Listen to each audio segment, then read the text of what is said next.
अध्याय 7 हाशियाकरण की समझ। अभी हम लोग इसके अगले विभाग में प्रवेश कर चुके हैं। तो चलिए बच्चों, अभी हम लोग आगे बढ़ते हैं। आदिवासी और विकास। इसके अंतर्गत जैसा कि आपने इतिहास की अपनी पाठ्य पुस्तक में पढ़ा है कि भारत में तमाम साम्राज्यों और सभ्यताओं के विकास में जंगलों का बहुत गहरा महत्व है। लोहे, तांबे, सोने और चांदी के अयस्क, कोयले और हीरे, कीमती इमारती लकड़ी, ज्यादातर जड़ी बूटियां और पशु उत्पाद यानी कि मोम, लाख, शहद और स्वयं जानवर यानी हाथी, जो कि शाही सेनाओं का मुख्य आधार रहा है, ये सभी जंगलों से ही हमें मिलते हैं। और इसके अलावा जीवन के आगे बढ़ने रहने के में जंगल का एक बड़ा सा योगदान बना रहा है। और इन्हीं और इससे हमें पता चलता है कि इन्हीं जंगलों से बहुत सारी नदियों को लगातार पानी मिलता रहा है।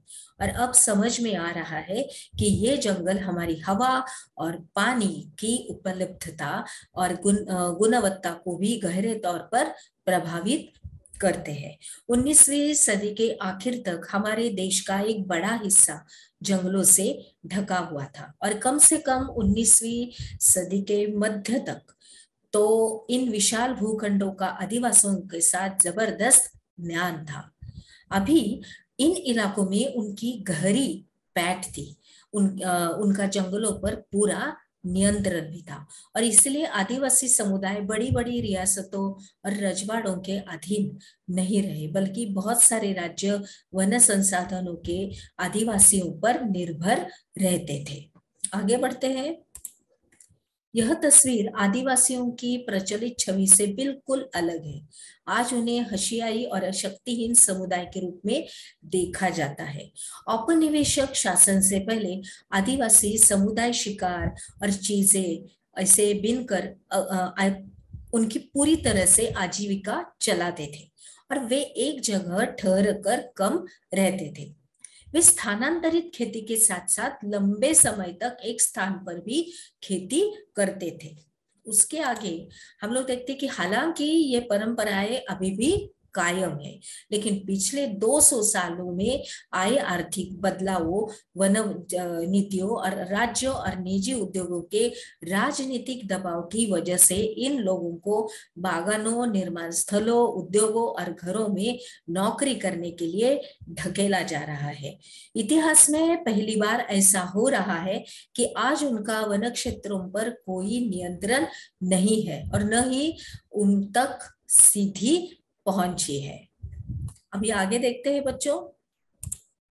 अभी हाँ, यहाँ पर यही का चित्र के बारे में हम लोगों ने पढ़ रहा है। हम लोग जो भी पढ़ रहे हैं वो आगे देखते हैं। झारखंड और आसपास के इलाकों के आदिवासी 1830 के दशक में ही बहुत ही बड़ी संख्या में भारत और दुनिया के अन्य इलाकों, मॉरिशस, कैरिबियन और यहाँ तक कि ऑस्ट्रेलिया में जाते रहे। अभी भारत का चाय उद्योग असम में उनके श्रम के बूते ही अपने पैरों पर खड़ा हो पाया है। आज अकेले असम में 70 लाख आदिवासी हैं और इस विस्थापन की कहानी भीषण कठिनाइयों, आतना और विरह और मौत की कहानी रही है। 19वीं सदी में ही इन पलायनों के कारण 5 लाख आदिवासी मौत के मुंह में जा चुके थे।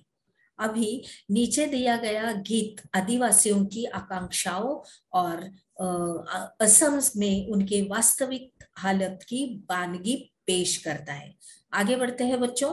आओ मिनी असम चले, हमारे देश में तो बहुत कष्ट है। असम की धरती पर मिनी हरियाले से भरे चाय के बागान है।